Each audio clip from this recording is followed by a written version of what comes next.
Good morning class. मैं Mohan Kumar Singh, BCA department, RSS science college Sitamarhi से।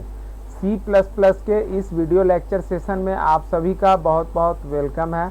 और आज का जो हमारा टॉपिक है वो है फाइल हैंडलिंग, यानी कि फाइल हैंडलिंग के बारे में हम लोग सी प्लस प्लस में पढ़ने वाले हैं। तो सबसे पहले हम लोग ये जाने कि फाइल होता क्या है और फिर फाइल हैंडलिंग करने की ज़रूरत क्यों पड़ी।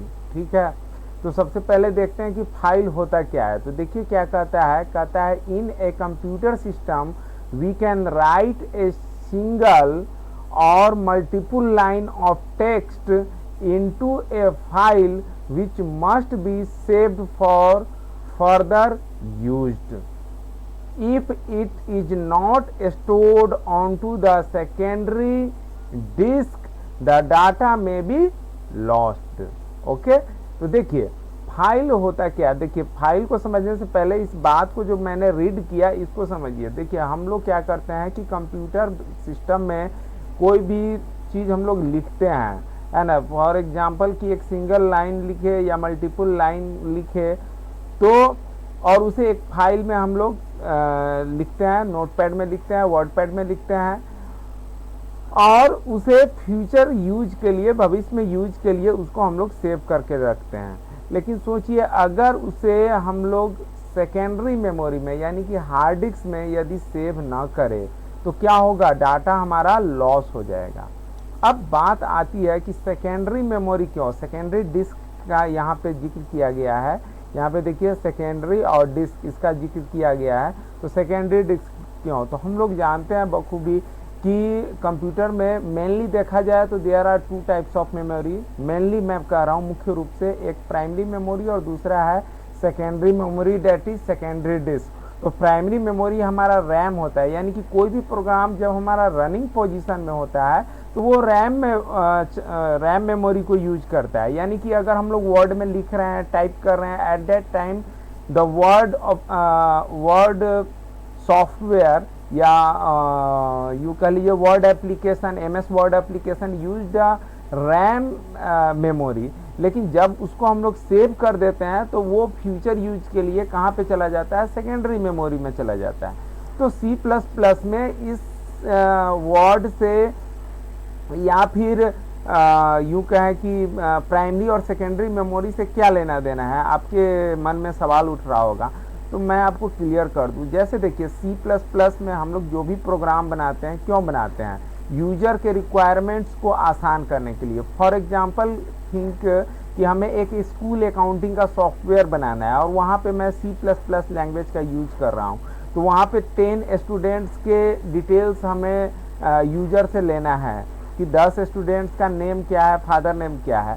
तो अभी तक जो हम लोग प्रोग्राम करते थे उसमें यूजर का डिटेल लेते थे और उसको हम लोग प्रिंट करा करके दिखा देते थे, यानी सी इन के माध्यम से यूजर से लेते थे, सी आउट के माध्यम से उसको डिस्प्ले करा देते थे। लेकिन सोचिए कि अगर यूजर चाहता है 10 दिनों बाद उन सारे रिकॉर्ड्स को देखना, व्हाट कैन बी हैपन, तब क्या होगा, क्या उसे वो रिकॉर्ड मिलेगा, क्या नहीं मिलेगा। क्योंकि 10 यूजर्स का रिकॉर्ड वो वन टाइम पे हमने लिया था और वन टाइम पे ही उसी टाइम पे उसको हमने डिस्प्ले करा कर के दिखा दिया था। जैसे ही प्रोग्राम हमारा एक बार जो हमने प्रोग्राम को एग्जीक्यूट किया था वो एग्जीक्यूशन जैसे ही टर्मिनेट होता है, data could be lost, data निश्चित रूप से हमारा लॉस्ट हो जाता है। क्योंकि वो डाटा कहाँ पे था, वो प्राइमरी मेमोरी में था। तो उस डाटा को जब तक हम लोग सेकेंडरी मेमोरी में ना डाल लें तब तक जो है फ्यूचर यूज के लिए हम उसे सेव करके नहीं रख सकते हैं। So there is a concept of file handling in C plus plus. फिर आगे देखिए क्या कहता है, in C plus plus file handling is use to accept characters from the keyboard and store it in a file to a secondary storage. It may be retrieved for future accessibility।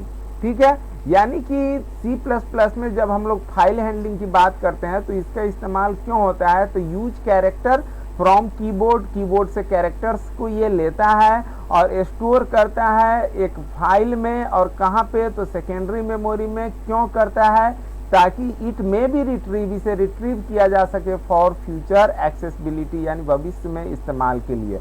फिर आगे कहता है hence the easiest way to think about a file is a linear sequence of characters, है ना।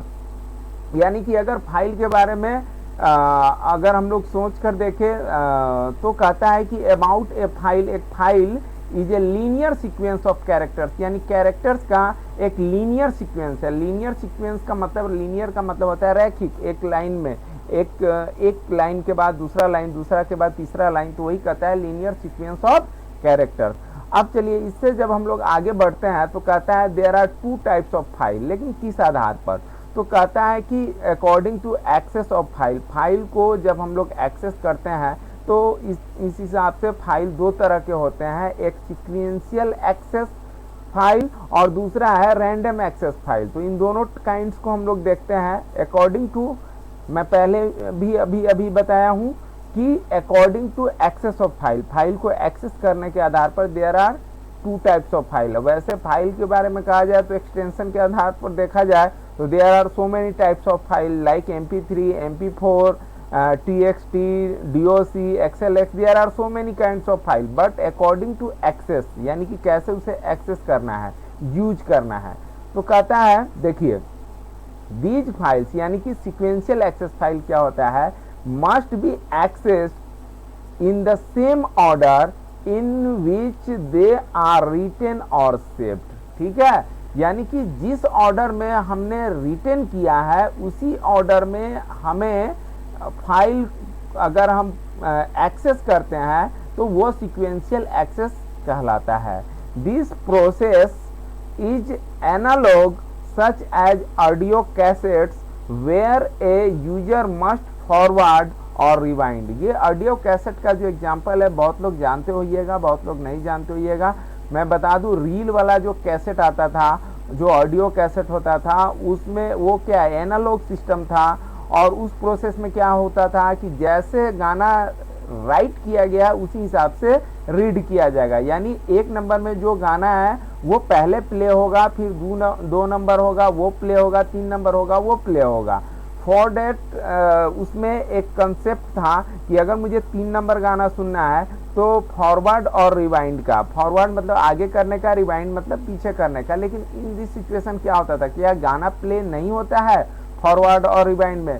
मैं बता दूं आपको कि फॉरवर्ड और रिवाइंड करते समय हमारा प्लेयर फास्ट हो जाता था, लेकिन हर एक गाना पहला, अगर तीसरा गाना हम सुनना चाहते हैं और 2 गाने को फॉरवर्ड करते हैं, 2 सॉन्ग्स को फॉरवर्ड करते हैं तो दोनों सॉन्ग्स प्ले हो करके ही तीसरा प्ले होगा, बशर्ते प्लेयर फास्ट हो जाता था, है ना। तो ये हमारा सीक्वेंशियल एक्सेस ऑफ फाइल है। दूसरा कहता है रैंडम एक्सेस फाइल। देखिए क्या कहता है, random access file allow instant access to any data in the file, यानी कि फाइल में किसी भी डाटा को कहीं पे भी जब चाहे एट ए टाइम एक्सेस कर लेते हैं, तो that is random access file. It फिर आगे क्या कहता है कि it occupies more disk space than sequential access file, यानी सीक्वेंशियल एक्सेस के कंपेयर में देखा जाए तो ये बहुत ज़्यादा स्पेस लेता है। फिर आगे कहता है कि इसका एग्जाम्पल क्या है, तो कहता है the example of this type is compact disk, यानी कि CD और DVD, ये सब क्या है, रैंडम एक्सेस फाइल क्या है, एग्जाम्पल है। Where one can easily access any song directly, यानी कि CD प्लेयर को देखा जाए या DVD प्लेयर को देखा जाए तो जिस सॉन्ग को जैसे हमें मन होता है उसका नंबर यदि हम डालते हैं तो एट दैट टाइम उसी इंस्टेंस में, उसी क्षण में वो प्ले होता है और ज़रा सा भी टाइम नहीं लेता है, या यूँ क्या है कि बहुत नैनो सेकेंड में, कुछ नैनो सेकेंड में वो टाइम लेता है। तो this type of file is the random access file, यानी कि जो कॉम्पैक्ट डिस्क का एग्जांपल है। और ये डिजिटल प्रोसेस है, लेकिन वहीं पर ऑडियो कैसेट जो अर्लियर डे में चलता था, आज से 10 डिकेड्स बिफोर, 10 साल पहले ये चलता था, तो ये जो था एनालॉग सिस्टम था। तो इस तरीके से मैं उम्मीद करता हूँ कि फाइल हैंडलिंग के बारे में आप लोग समझ गए होइएगा। पहले तो फाइल क्या है ये समझ गए होइएगा, फाइल हैंडलिंग की बात यदि C++ में किया जाए तो इसका क्या मतलब है, और according to access of file how many kinds of file and दोनों जो है सीक्वेंशियल और रैंडम, ये किस किस तरह के फाइल होते हैं, कैसे कैसे इसको एक्सेस कर सकते हैं हम। तो आप बिल्कुल बखूबी, मैं उम्मीद करता हूं कि बहुत अच्छी तरीके से समझ गए होइएगा। और आप अब इसी के साथ मैं अपना वीडियो एंड करता हूं। आपने मेरा वीडियो देखा इसके लिए बहुत बहुत धन्यवाद।